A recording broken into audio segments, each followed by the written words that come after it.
Hello, everyone, and welcome to this edition of CRATV, where we talk about politics and policy right here in the great state of California. My name is Craig DeLuz, and I'm your host. And so please take a moment, like and share this program so that your friends can join in the conversation. Also, please take a moment, subscribe to our YouTube channel, and follow us on Facebook. In both cases, make sure you hit the notification button. That way you'll get the notifications as soon as we go live, and you can participate in the live chat as the program is going on. All right, so let's talk politics in the state of California.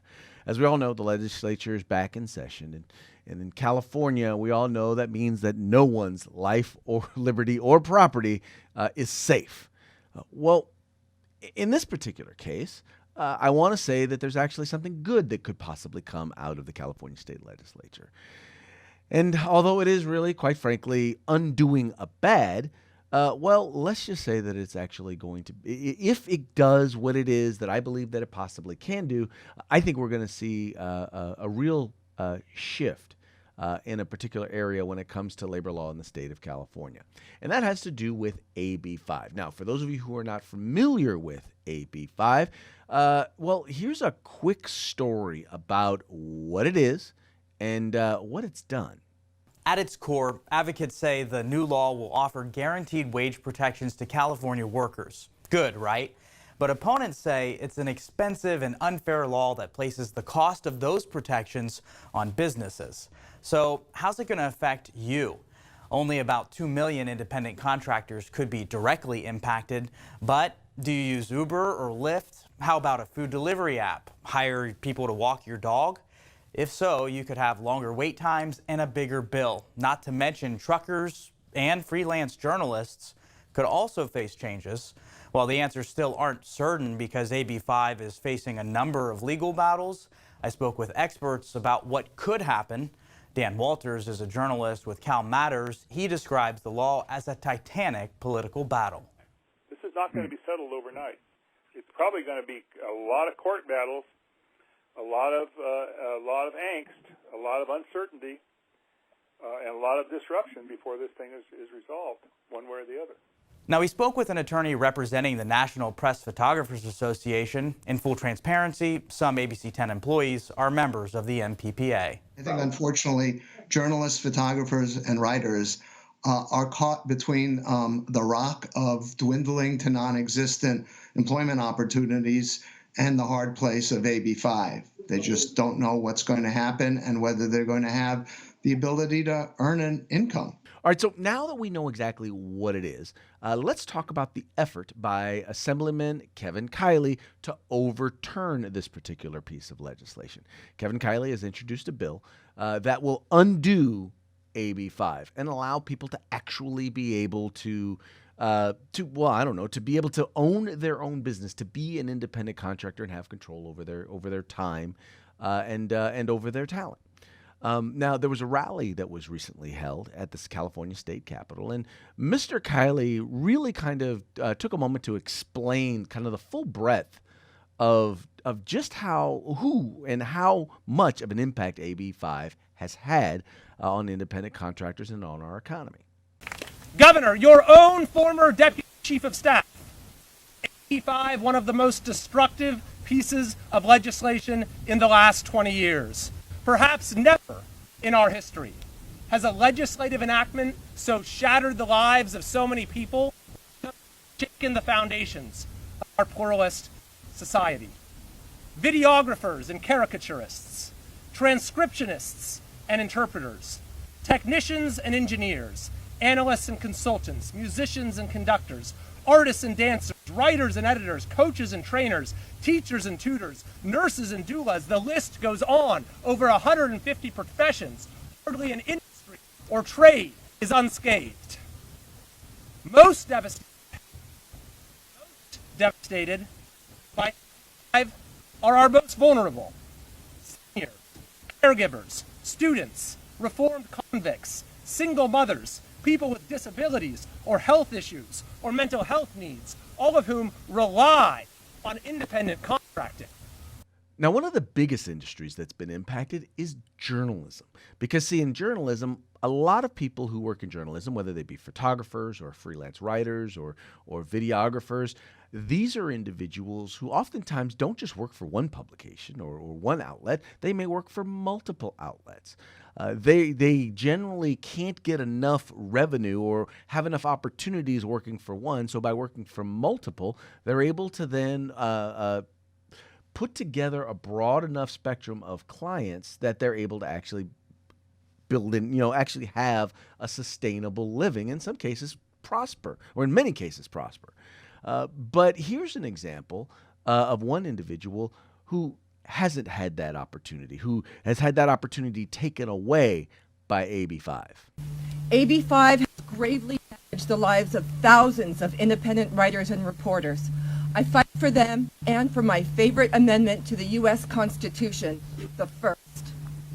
I began my career working for a nonprofit agency that helped people with their money and debt problems.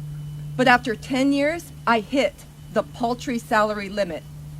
So as a mother to a toddler, I wrote a personal finance book for other parents. The day it hit the shelves, I left and became an independent contractor. I was free. Opportunities abounded. Freelancers are better compensated and enjoy infinitely greater liberty than when we are employed. We create powerful enterprises. In fact, freelancing has been especially impactful for those in my profession because the barrier of entry is so small. All that is required is an old laptop, and if you don't have one, you can head to the library, and the drive to get published. The entire world has benefited. Finally, Earth voices were read. Freedom of the press was exercised to the fullest. Now, all that is being decimated because of AB5 and Lorena Gonzalez, an assemblywoman who is so beholden to unions that she says she is the union. She claims the law seeks to eliminate exploitive permalance positions. It's the greater good. But in the words of C.S. Lewis, of all the tyrannies, a tyranny sincerely exercised for the good of its victims may be the most oppressive. So as you can see, this is not someone who's being taken advantage of. This is someone who is taking advantage of opportunities. And that's what most independent contractors are looking for. They want to be able to take advantage of opportunities. They want to be able to maximize their time and maximize their talent in order to be able to do as much for as much as they possibly can. But AB5 limits their ability to be able to do that. And trust me, there are some independent contractors that are working on a very, very huge level, doing very big things, like this guy right here. I have made my living as a self-employed professional performing artist for over 30 years. I danced, sang, choreographed, created, directed, produced productions in 20 countries and across the United States since 1987. I have been on Broadway and worked with the world-famous Cirque du Soleil. I have written and negotiated more than 500 independent contracts for myself, including as a senior cultural envoy to the U.S. State Department under President Obama, creating and directing goodwill missions of mutual appreciation and understanding through the arts in 11 developing countries. I exercise my option to pay into Social Security, Medicare. I have health and workman's comp insurance and a retirement account. I own a 4-bedroom home in San Diego and I go on vacation. Lorena, please come and save me from my miserable life, where I have exploited and misclassified myself horribly.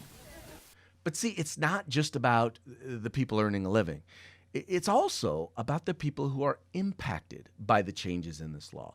In many cases, in many areas and industries, individuals rely on independent contractors to be able to provide services for them, to be able to do things that, quite frankly, maybe they can't afford to hire someone full-time to do.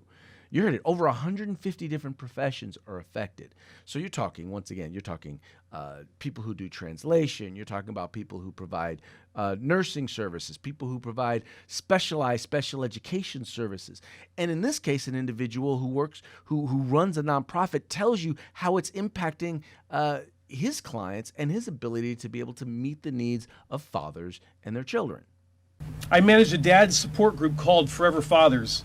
Many of the dads attending are in desperate need of help in order to gain or maintain visitation and or custody of their kids. In short, our program helps dads become better dads. Fatherlessness is a huge problem in our state, but these dads are doing their best to avoid that dungeon. Many of these dads are brown and black, and many of them are living on the socioeconomic margins. Because we're a small nonprofit, we found great success in bringing small group facilitators to help our dads. These facilitators have full-time jobs elsewhere and have been doing this evening work on the side. They enjoyed the work, and of course, we paid them for it. Now, because of AB 5, we can no longer use these facilitators as independent contractors, and instead had to incur all the extra costs of hiring them. This includes applications, backgrounds, all sorts of testing, and all the mandatory trainings. Plus, it costs us extra staff time to process all this, and we have the ongoing expenses to maintain them as employees. Let me make this clear. Our facilitators were absolutely fine and happy being independent contractors. AB 5 took that away from them also. As you can imagine, nonprofit budgets are tight. I have a budget for Forever Fathers. So where does all the extra money needed to hire our facilitators come from? Since no other monies are coming in, I have to cut money from my existing budget. This is to fulfill AB 5 requirements. What does that mean to our dads? It means less money for food, less money for childcare, less money for trainings, less money for course materials. Thanks to AB 5, it cost me more in 2020 to run the exact same program I ran in 2019, and in this case, struggling dads are suffering. And you know the worst part about all of this? Is that it's pretty darn arbitrary. I mean, ultimately, originally their whole idea was they wanted to go after Uber and Lyft drivers, and yet they've caught all of these other people in this process. And that's because you have people like Lorena Gonzalez who want to pick winners and losers. And folks, the government should never be in the business of picking winners and losers in our economy. That, my friends, is well, fascism or socialism or whatever you call it, communism, whatever you want to call it, whatever ism you want to put to it. Let me tell you, it's anything but capitalism. And if you don't believe that it's arbitrary, well, check this out. Because of the sea change that AB 5 causes in the California labor market, the AB 5 author at least exempted numerous professions, many the result of intense lobbying here in the Capitol. For example, the law exempts individuals who work in certain professional services from the strict ABC test. Some of these exempt professional services include marketers, grant writers, graphic designers, and fine artists. Now that's all well and good. I'm not saying that those groups should not be exempt from this law. But what the law does next is quite strange. It says still photographers, visual journalists, as well as freelance writers, editors, and newspaper cartoonists are also exempt from AB 5, but only if they produce no more than 35 submissions per publisher per year. So let's think about that. If you're a writer who has 15 clients you write for each year, you may never get close to that 35 limit and you can continue working the way you always have. But if you're a weekly columnist, you now either have to stop writing every week, you have to become an employee of an outlet whether you want to be or not, but really you just have to pray that that outlet doesn't decide to drop you and just work with someone from outside of California so they don't have to deal with the hassle and the expense that AB 5 has cost. So why 35 and not 50 or 100? Well, when asked this question by The Hollywood Reporter, AB 5's author said and admitted that it's a little arbitrary. That was a quote. Well, a little arbitrary is not a hallmark of a well thought out or fair law. All right, folks, so you guys get it. AB 5 is bad. It's bad for our economy. It's not just bad for those independent contractors who've now, in many cases, lost their livelihood, and in some cases lost their ability to be able to expand beyond what the limitations that a particular employer can force upon them.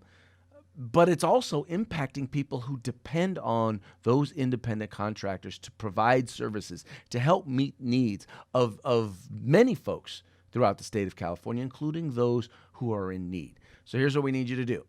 If you look in the link to the description of this video, there'll be a link to our Take Action page. Just need you to go there and, contact your legislator and let them know that they need to support the repeal of AB 5. And all the information will be right there in the link to the description to your video, or to this video, excuse me. Anyway, folks, that's going to be it for today's CRATV.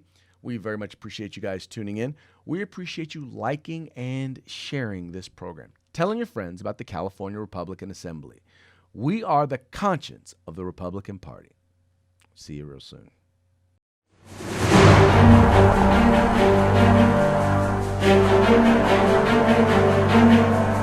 Thank you.